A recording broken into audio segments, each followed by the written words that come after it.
Bonjour tout le monde, je continue la playlist théorie avec une nouvelle notion. La vidéo d'aujourd'hui va parler de piles qui, grâce à celle-ci, nous permettent d'avoir une source de tension. Cependant, la tension de sortie dépend de certains paramètres, c'est ce que nous allons découvrir.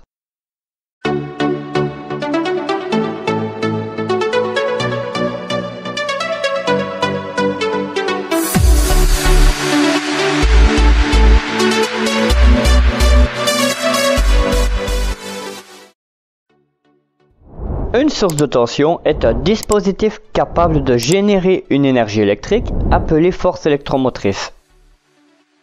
Ce dispositif peut être une pile, une batterie, une alimentation de laboratoire, etc.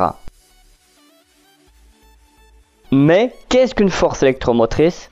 Pour essayer de répondre le plus simplement possible, elle correspond au travail fourni par un générateur pour mettre en mouvement des charges électriques, à savoir des électrons. Je prendrai l'exemple d'une pile qui est un générateur de tension que l'on utilise très fréquemment. Aussi retenons qu'une pile, une batterie ou toute autre source de tension a une résistance interne. Commençons avec le cas d'une source de tension idéale. Dans le cas idéal, elle délivre une tension constante. Ainsi, sa résistance interne est nulle. Prenons l'exemple d'un petit circuit. Celui-ci est constitué d'une source de tension idéale de 9 volts, reliée à une charge dont la valeur de la résistance s'élève à 1 mégaohm. Si on mesure la tension aux bornes de la charge, on relèverait la même tension que celle aux bornes de notre pile. Aussi, pour toutes les valeurs de résistance de charge, la tension serait constante. En regardant le graphique de la tension en fonction de la résistance de charge, nous avons sur l'axe des abscisses les valeurs de résistance de charge allant de 1 ohm à 1 mégaohm.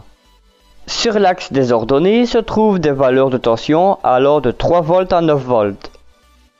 Cette dernière étant celle alimentant notre petit circuit.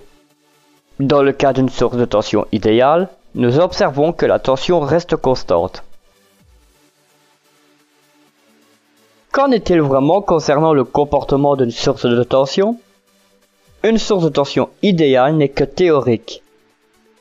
En effet, plus la résistance de la charge va tendre vers l'infiniment petit, plus le courant débité par la pile va tendre vers l'infiniment grand.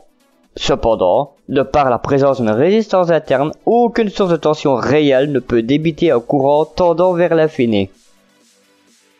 Reprenons notre petit circuit.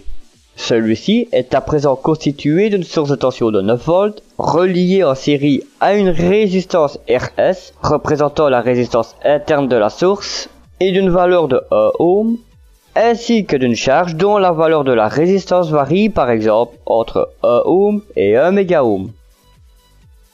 Imaginons la situation où la valeur de la charge s'élève à 1 ohm. Si on mesure la tension aux bornes de la charge, on relèverait une tension de 4,5 volts. Ceci est dû au fait qu'à présent, la résistance de charge forme un pont diviseur de tension avec la résistance interne de la source. Aussi, comme la valeur de la charge est, dans ce cas, la même que celle de la résistance interne, la tension de la source est divisée par 2. Ainsi, on trouve la moitié de la tension de la source aux bornes de la charge, l'autre moitié est présente sur la résistance interne de la source. On peut également déduire qu'un courant de 4,5 A circule dans ce circuit. En regardant le graphique de la tension en fonction de la résistance de charge, nous observons que la tension reste constante que lorsque la résistance de la charge est beaucoup plus grande que la résistance interne de la source. En effet, nous pouvons négliger la résistance interne si celle-ci est au moins 100 fois plus petite que la résistance de la charge. C'est seulement à cette condition que la source de tension est constante. Ainsi, la résistance minimale de charge doit être égale à 100 fois la résistance interne. Nous sommes arrivés au terme de cette courte vidéo dans laquelle nous avons découvert la notion de source de tension. Ainsi, nous verrons les piles et les batteries sous un autre angle. La prochaine vidéo sera consacrée à un nouveau composant. Afin d'être averti de la sortie de cette vidéo, abonnez-vous et activez les notifications. Aussi, si cette vidéo vous a plu, n'hésitez pas à la liker, à la partager et à la commenter.